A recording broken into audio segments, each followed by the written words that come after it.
최신 경제 소식을 빠르고 친절하게 전해드립니다. 스타트 경제 오늘은 최상미 이화여대 경영학부 교수와 함께하겠습니다. 교수님 어서 오십시오. 예, 어서 오십시오. 팀원 위메프 미정산 사태 여파 계속되고 있습니다. 지금 주말 동안 피해자들이 집단 행동에 나서기도 했고 해결을 촉구했기도 했는데 지금 큐텐 측은 700억 원 조달하는 방안을 추진 중이다 이런 이야기가 나왔거든요.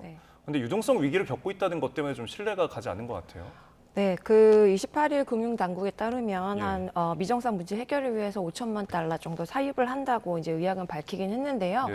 아직 그 당국의 구체적인 계획도 제출되지 않은 상태고요.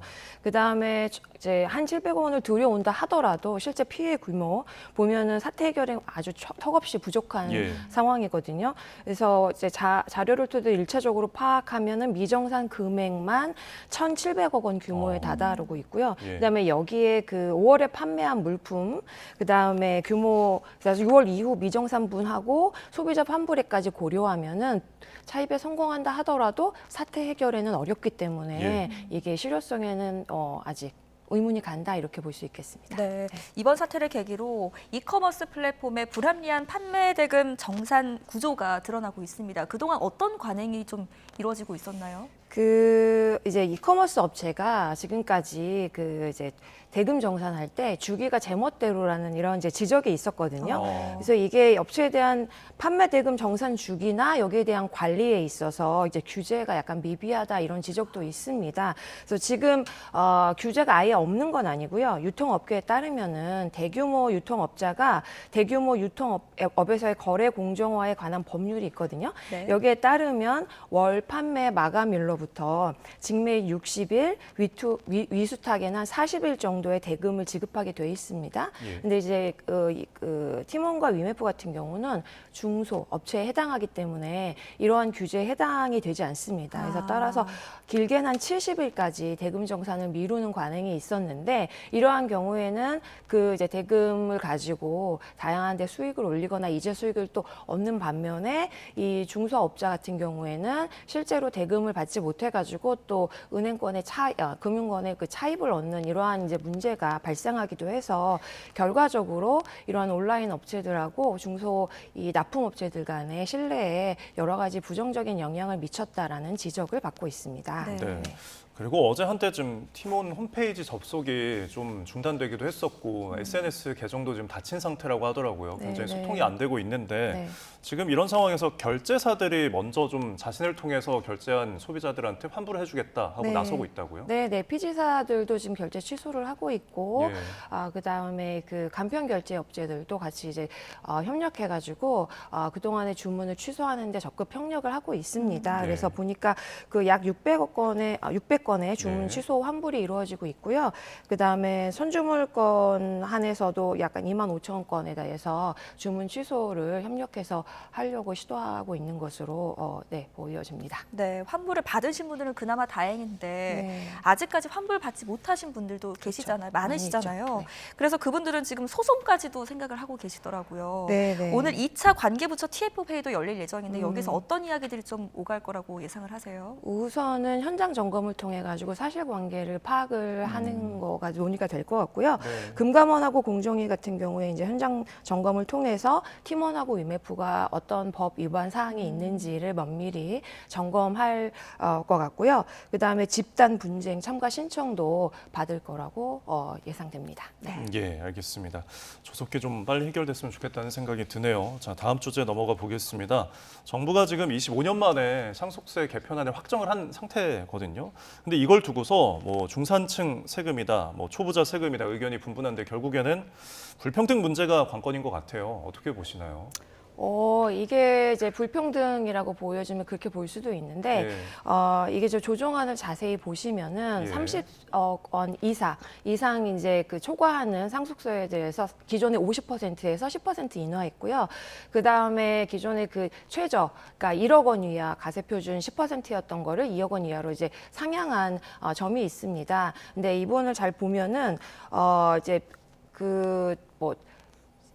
30억 원 이상 그 과세, 그러니까 과세 대상자에 대해서 약간 세제 개편 혜택이 몰려 있다라고 해석이 될 수도 있는데요. 근데 이 부분을 자세히 보면 정책의 이제 전반적인 맥락을 파악하는 게 더 중요하다라고 보여집니다. 그래서 이게 사회복지 시스템의 강도가 어느 정도 센지 이것도 봐야 되고, 이거와 더불어서 사회적 안정망도 강화할 수 있는지 이런 게 중요한데요. 이제 예를 들면 스웨덴 같은 경우는 기존에 그 이제 상속세를 폐지한 다음에도 지금에도 굉장히 강력한 사회복지 시스템을 가지고 있어서 사회적인 불평등이 심하지 않은 국가로 좀 꼽히고 있잖아요. 그래서 이러한 그 경제적 상황 변화를 반영한 과세 정책의 개편과 더불어 가지고 사회적 안전망을 더 강화하고 교육이나 불평등 기회를 해소할 수 있는 다양한 그 평등한 기회를 보장하는 이러한 노력이 이제 더해진다면 더 훌륭한 경제 정책 될 수 있을 것 같습니다. 조금 더 면밀한 검토가 보완되면 좋겠다라는 어떤 맞습니다. 말씀을 하셨는데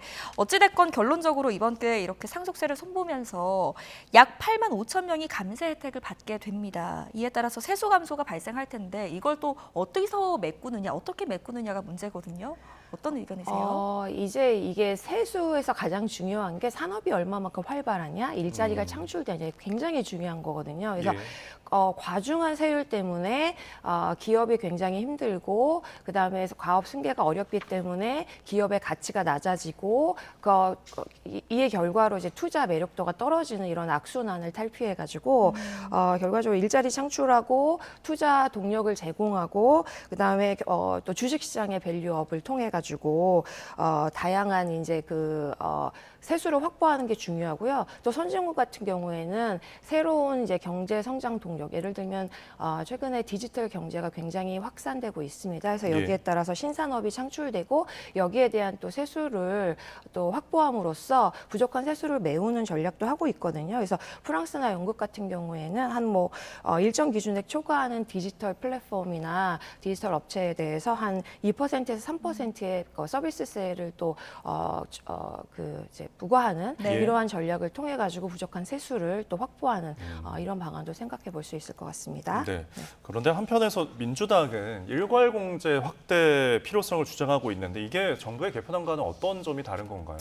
정부의 그 상속세 개편안은 이제 자녀 공제, 기존에 5천만 원이었는데 이걸 이제 5억 원으로 상향하는 이렇게 주요 내용입니다. 그래서 최근에 그 상속하는 이제 가정을 보면 한 자녀 가정보다는 2명에서 3명 정도 상속하는 경우가 많기 때문에 예를 들면 자녀가 이제 2명이다. 그러면 이제 기존에 기초공제 2억 원에 그다음에 2명 각각 5억 원씩 해가지고 12억 정도의 과세 혜택을 볼 수 있다고 하면 일괄공제 같은 경우는 이런 거와 상관없이 한꺼번에 기존에 5억에서 10억으로 올리는 이런 거기 때문에 10억 플러스 그다음에 배우자 공제까지 해서 15억 정도의 공제를 받을 수 있는 이런 내용이거든요.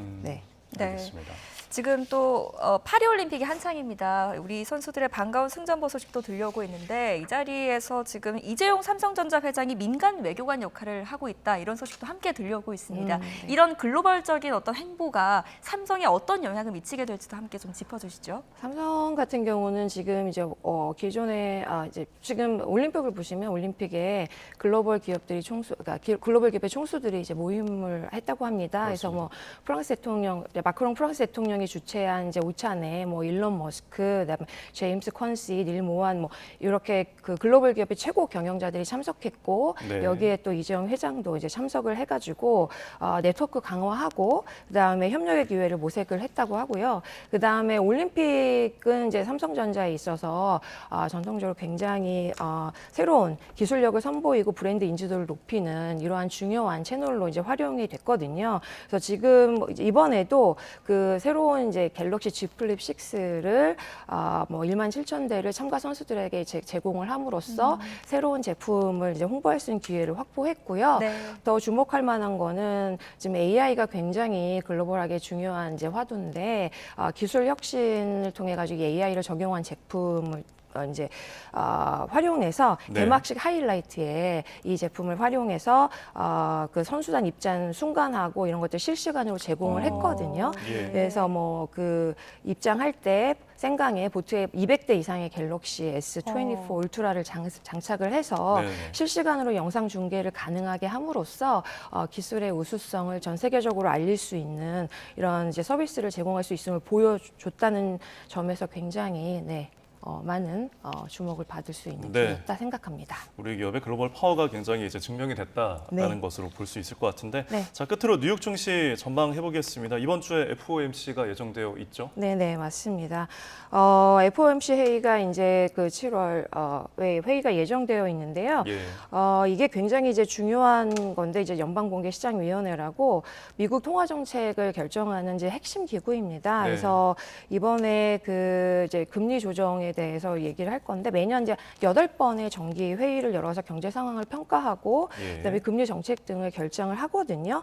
근데 이번에 금리가 이제 동결된 가능성이 높다고 이제 보고 있습니다. 그래서 제롬 파월 연방준비제도 의장이 9월 금리 인하를 이제 조기 시사할 것으로 기대를 하고 있으나 그러나 이제 이번 회의에서 금리가 조기 인하되지 않는 이상은 주식 상승을 주도할 가능성은 낮다고 보여지는데 이는 이제 9월의 금리 인하 가능성이 이미 시장에 반영되었기 때문이 아닌가라고 이제 보여집니다. 네, 알겠습니다. 특히 이번 한 주는 미 연준에 좀 주목을 해봐야겠습니다. 여기까지 듣겠습니다.